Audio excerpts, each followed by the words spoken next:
Okay, so I have a question. It's 2021. Oh. And seeing where you are now, in 2011, what would your 2011 self say to you now? Just looking and surveying.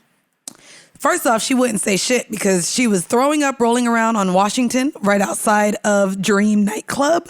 That's how I entered. So I turned 21 in 2011. Right, you did. And so 21? I literally, girl, I got super drunk. I went to the strip club, can't remember which one, but it was so hood in Miami that the tables had 151. That was the bottle selection in this strip club. Jeez. So on my 21st birthday, I'm sitting here taking back Incredible Hulks and 151 shots. And when I tell you by the time I made it to South Beach, I was literally rolling on the sidewalk. I was just dead. So what I would say to myself, I'm not gonna lie. Would say to 20, well, she would have shit to say. I'm not gonna lie. A part of me still can't believe where I'm at 30. Like waking up to the view, I had no clue that I would be in the place I am. Like I was talking to her even about the amenities that I have. New York's fucking expensive. Yeah. And so I refer to all of the other places I've lived as trap houses. And so to be in luxury now, like I would have never guessed it ever. Cool. And also just from my upbringing, like none of my family is entrepreneurs or, everyone just goes to work, has their job and has been at their jobs for years. So like the path I've chosen is just so different than everything else. And it's I am the prototype. What about you? 2011 you. 2011 me was 25 years old with a 2-year-old. Oh. And in between homes. So yeah. When I say in between homes, like that's why here we go again. Ava's dad is a good dad because when I was down and out and nowhere to live in 2011, he held it down. I was homeless in 2011. Oh, wow. Yeah. Right. But I told you this story, riding the 2 train from Flatbush to 241st just to have somewhere to, Wow.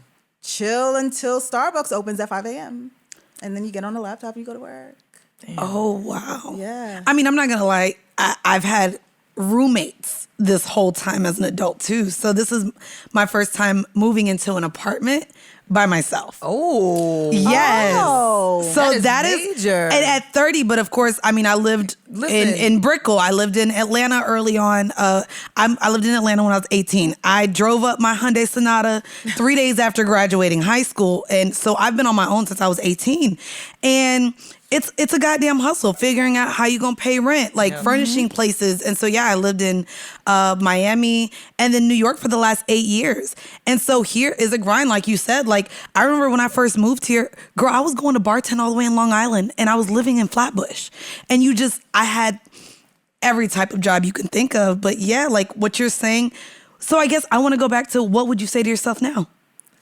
Like, you knowing that you made it that far. I'm proud of you. Also, not damn bitch, I'm proud of you. The fuck, I was homeless. There we go. Hesitation. Like, no, damn bitch, I'm proud of you. She has a whole apartment. She lives by herself. You know what I'm saying? I love it. Nobody pays my rent but her. Me. I choose to live alone because I know I can do that now. Like, even through a damn bitch, a 2011 self would say, damn bitch, I am proud. Through a pandemic, a panorama, a penny and bra, you were able to financially be straight the whole way through without worrying about how I might lose my place or anything like that. That's a big, big feat considering the fact that I was homeless in 2011.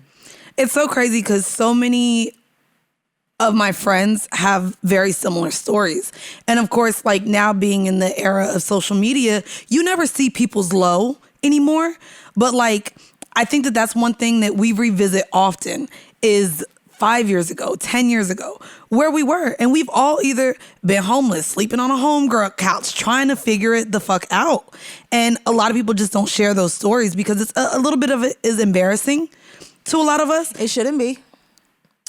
Honestly, it shouldn't be, especially if you've overcame it in New York, right. if you're able to overcome it, period, it shouldn't be something that you should be ashamed of. What I was telling myself in 2011 on those trains were, yo, this is going to be a great story to tell Oprah one day. Yeah. I know that's right. And that's what kept me motivated. Like, you really gotta, and I think another thing that I kind of just reflected on this past weekend, I was really able to let, I'm getting religious now, God put my faith in him in terms of just, yo, I know you got me, I'm gonna be okay. Yeah.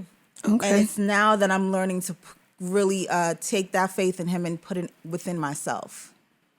And yo, you're always gonna be good. You've finessed a school out of $24,000. You sure did. With the pencil. With nothing but a pencil. Nothing but a pencil. Like, bitch, I keep deferring my loans. You've been able to create not only a career out of this DJing thing, but financially secure yourself throughout a pandemic. and Right. and doing what you love. And doing what you love. Doing what you So, love. Yeah. There's a lot to be said about that. 10 years ago, I was packing up my apartment to move to LA, and I'd never lived anywhere else. Oh, yeah. I moved to LA January 11th, 2011. Wow. Yeah. Look at that. 1. Yeah. Come on, let me One, play one, a one, one. anniversary It's for you. 5 1 Look ones. at that. It's 5 ones. Yeah, it was like 1. Yeah. Yeah. I moved to LA January 11th, and I was going through a really, really awful breakup, but I was so happy to be leaving New York. I remember being so ecstatic to just like, I had only visited LA to record, and I'd only, you know what I mean? To actually feel adult enough to move out of the city that I'm from, even though it's, Yeah. you know, it's the best city in the world. Don't argue with me.